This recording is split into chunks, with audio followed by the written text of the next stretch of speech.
Friends, हम लोग ने लास्ट लेक्चर में नीता यानी कि ड्रॉवी और अनीता ड्रॉवर की ये दोनों की एंट्रीज हमने पास की थी। बैंक फॉर कलेक्शन वाला कंसेप्ट हमने कंप्लीट किया था लास्ट लेक्चर में। इस लेक्चर में हम आगे बढ़ेंगे, जैसे कि मैंने कहा था कुछ इंटरेस्टिंग से कंसेप्ट है उसे हम डील करेंगे आज। ठीक है, लेट्स स्टार्ट फ्रेंड्स। पहला है renewal of bill of exchange. तो हम पढ़ते हैं क्या लिखा हुआ है। Cancellation of bill on maturity in return of a new bill for an extended period of credit is known as renewal of bill of exchange. When the acceptor of the bill after acceptance has some doubt that he would not be able to honor the bill on the due date, he requests the drawer to cancel the original bill and to draw a fresh bill on him for a further period of time. If the drawer agrees to such an offer, the drawee gets extra time of credit for which drawee has to pay interest. Amount of interest can be paid along with the part payment or with the new bill. ये बोल क्या रहा है? Renewal of bill of exchange क्या है?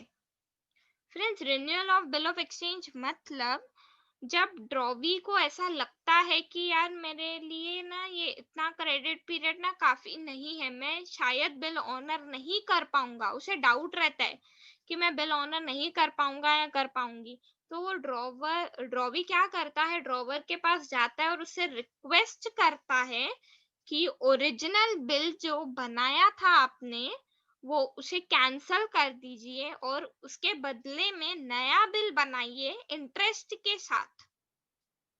Correct, interest के साथ नया बिल बनाइए, जैसे कि मुझे थोड़ा क्रेडिट पीरियड मेरा एक्सटेंड हो जाए।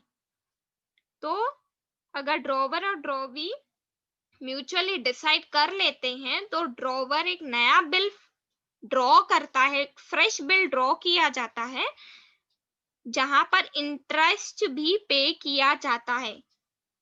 करेक्ट, हम आगे बढ़ते हैं, रिन्यूअल की स्टेप्स देखते हैं हम। Steps in renewal of bill. पहले क्या हो जाता है कि कैंसलेशन और डिसऑनर ऑफ ओल्ड बिल, जो ओरिजिनल बिल हम लोग ने बनाया रहता है उसको हम कैंसल कर देते हैं, या तो फिर डिसऑनर की एंट्री पास कर देते हैं कि बिल डिसऑनर हो चुका है। सेकेंड एंट्री हम लोग इंटरेस्ट ड्यू करेंगे, जितना भी बैलेंस अमाउंट रहेगा, यानी कि बिल का बैलेंस रहता है। अभी सपोज कि मेरा 50,000 का बिल था, मैं अपने ड्रॉवर के पास गई कि मैं तेरे को अभी फिलहाल के लिए 10,000 दे देती हूँ, तू मुझे 40,000 के लिए नया बिल बना के दे दे इंटरेस्ट के साथ। करेक्ट, तो जो बैलेंस अमाउंट है अभी 40,000 है, तो वो 40,000 पे मुझे इंटरेस्ट पे करना पड़ेगा। ठीक है, तो इंटरेस्ट ड्यू करते हैं। नेक्स्ट पार्ट पेमेंट होगी, जैसे कि मैंने कहा कि मैं उसे 10,000 दूंगी, उसके बदले में वो मुझे बिल ड्रॉ करके देगा। करेक्ट, नेक्स्ट आ जाते हैं new bill, drawing a new and acceptance of new bill. ठीक है, हम इनकी अकाउंटिंग ट्रीटमेंट से डील करते हैं। ठीक है, सबसे पहला है स्टेप है हमारा कैंसलेशन ऑफ बिल और डिसऑनर ऑफ बिल। ड्रॉवर क्या एंट्री पास करेगा। अब यहाँ पर आपको ध्यान से देखना है, बैंक फॉर कलेक्शन, एंडोर्समेंट का कॉन्सेप्ट, बैंक से हम लोग ने बिल डिस्काउंट करवाया था। यहाँ पर इस केस में अभी सारी चीजें मिक्स आएंगी, तो हमें ध्यान से और स्लोली ग्रेजुअली हमें कंसेप्ट्स को कैच अप करना है। ठीक है, हम लोग ड्रॉवर की बुक से पहले स्टार्ट करते हैं। हमें बिल डिसऑनर कर देना है, तो यानी कि मतलब हमें ड्रॉवी को फिर से अपना डेटर बना देना है, ये तो बात क्लियर है। ठीक है, अब यहाँ पे हमारा क्या जाएगा, मतलब बिल्स रिसीवेबल अब नहीं मिलेंगे, उस बिल्स रिसीवेबल के पैसे हमें, तो हम टू बिल्स रिसीवेबल को क्रेडिट कर देंगे। ठीक है, ये हो गया पहला केस जहां पर बिल ड्रॉवर के पास ही है। ठीक है, हम सेकेंड केस पे आ जाते हैं जहां पर मैंने बिल ऑफ एक्सचेंज को बैंक के यहाँ से डिस्काउंट करवाया था।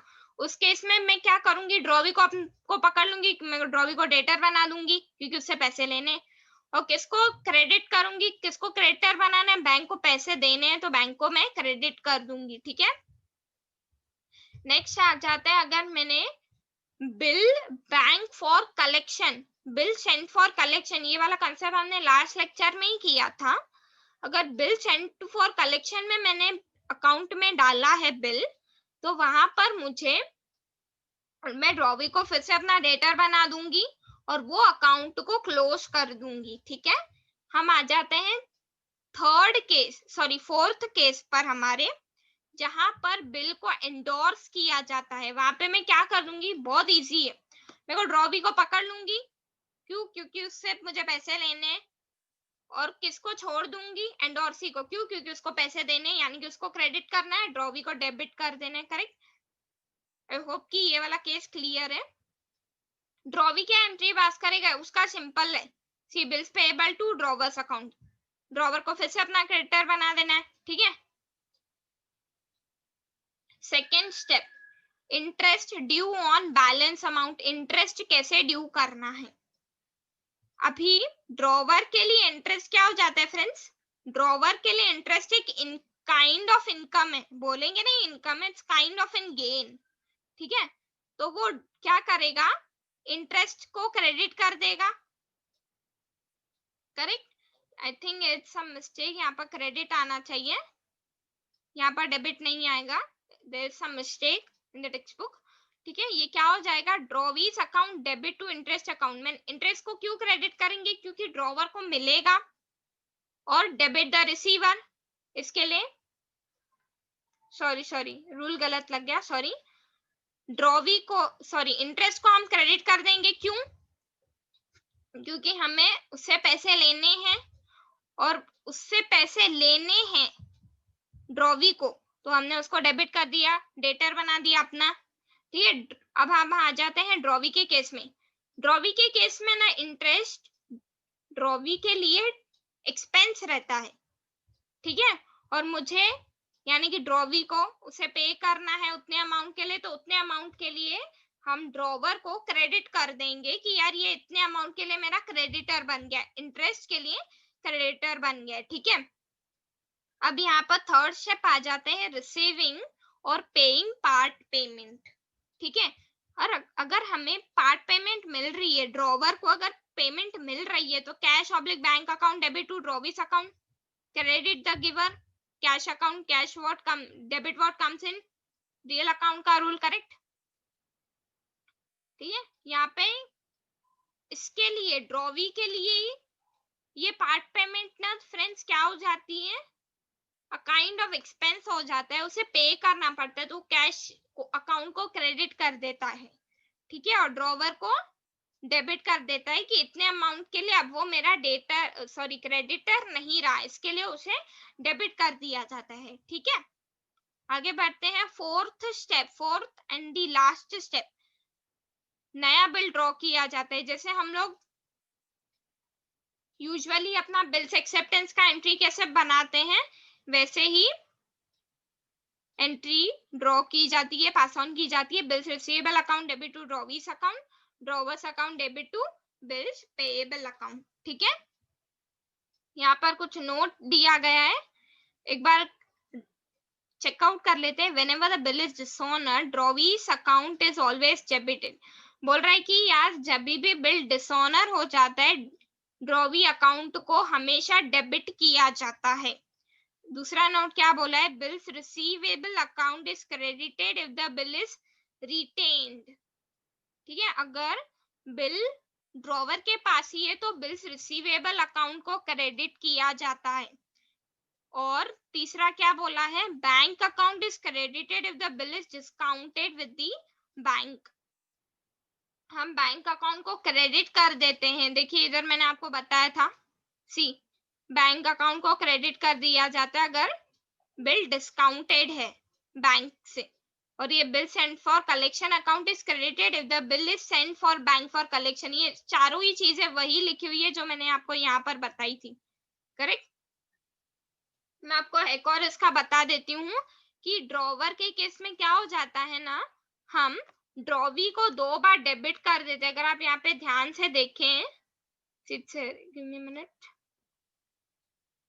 यहाँ पर आप देख सकते हैं कि ड्रॉवी को हमने यहाँ पर डेबिट किया, यहाँ पर डेबिट किया, ठीक है। फिर यहाँ पर थर्ड स्टेप में आके हम उसे क्रेडिट कर देते हैं सी, यानी कि पहले 2 स्टेप्स में उसे डेबिट करना है, लास्ट 2 स्टेप्स में उसे क्रेडिट करना है। यहाँ पर भी वैसा ही हो जाएगा सी, यहाँ पर क्रेडिट क्रेडिट, यहाँ पर डेबिट डेबिट, ठीक है। Is just kind of shortcut, मतलब याद रखने की आपने एंट्रीज बराबर पास ऑन की है कि नहीं। अगर आप लोग को डाउट है तो आप एक बार ऐसा चेक ऑन कर सकते हैं, ठीक है।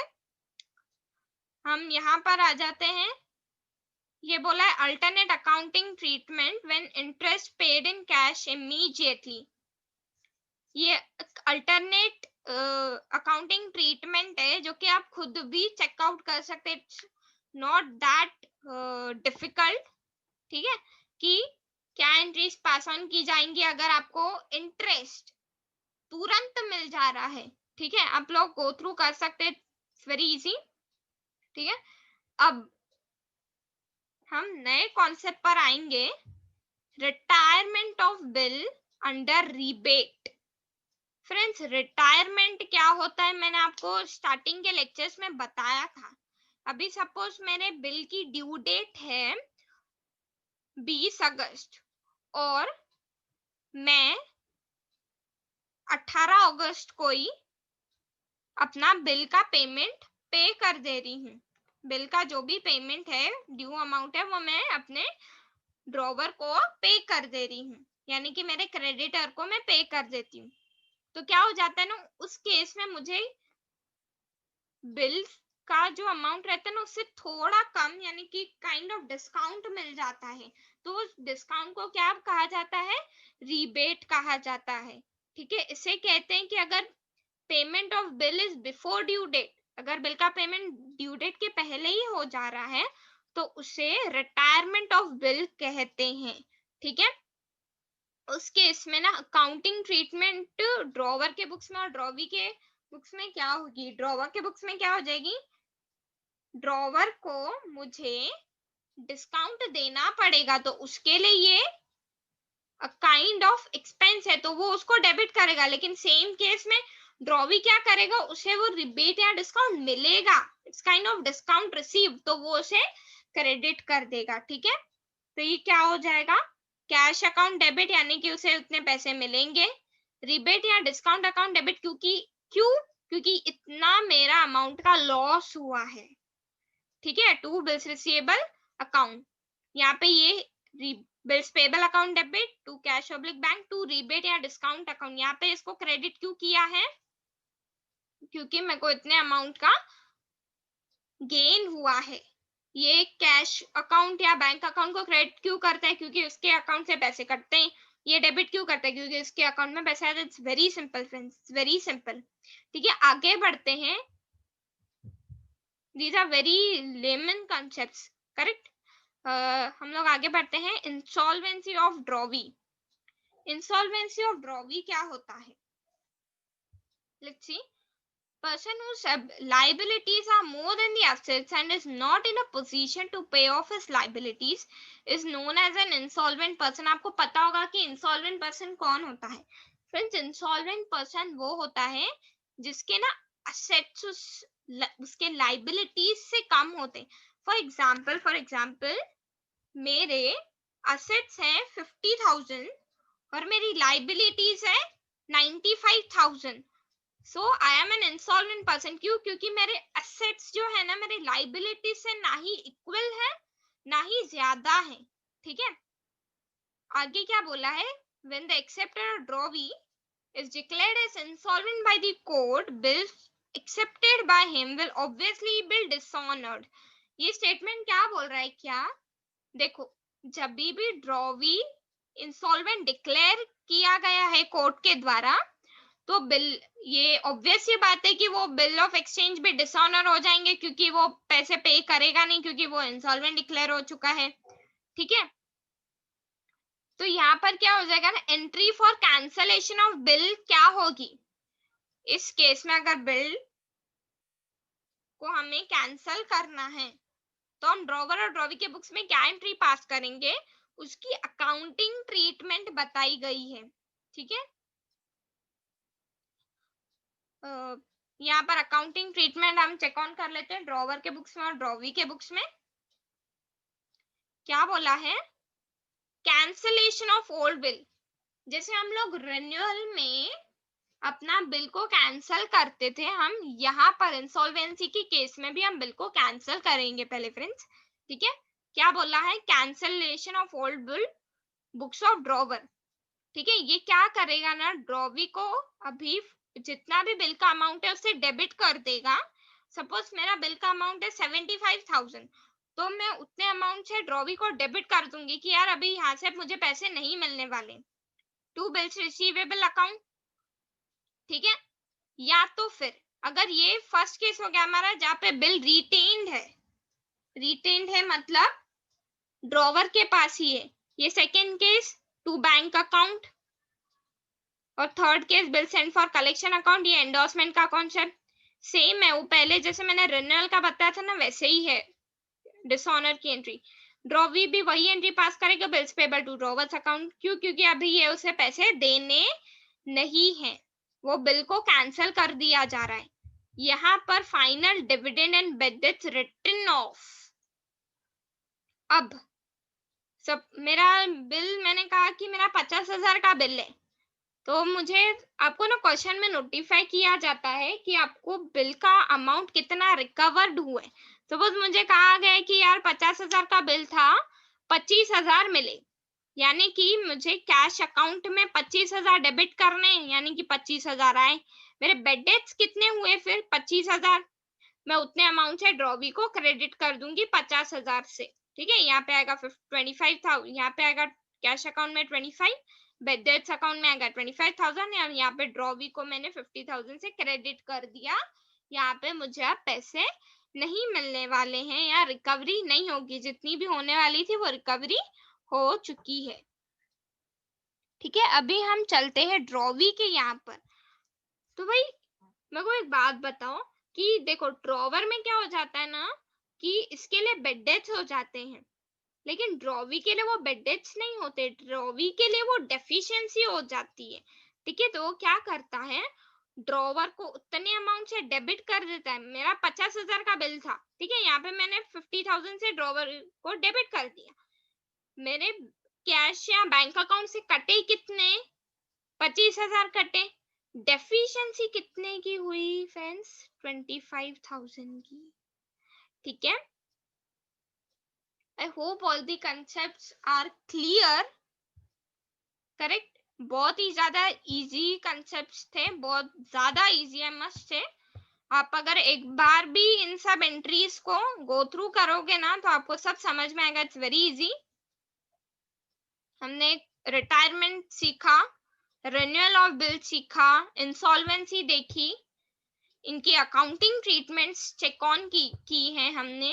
अब हम आगे बढ़ेंगे नेक्स्ट लेक्चर में, जहां पर हम इलस्ट्रेशन सॉल्व करेंगे।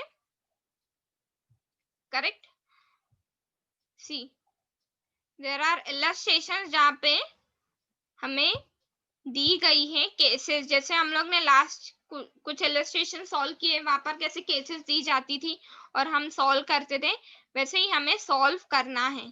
ठीक है, so here I am concluding the lecture. We'll meet up in the next lecture and discuss all these illustrations. Till then, keep revising all the entries and we'll meet in the next lecture.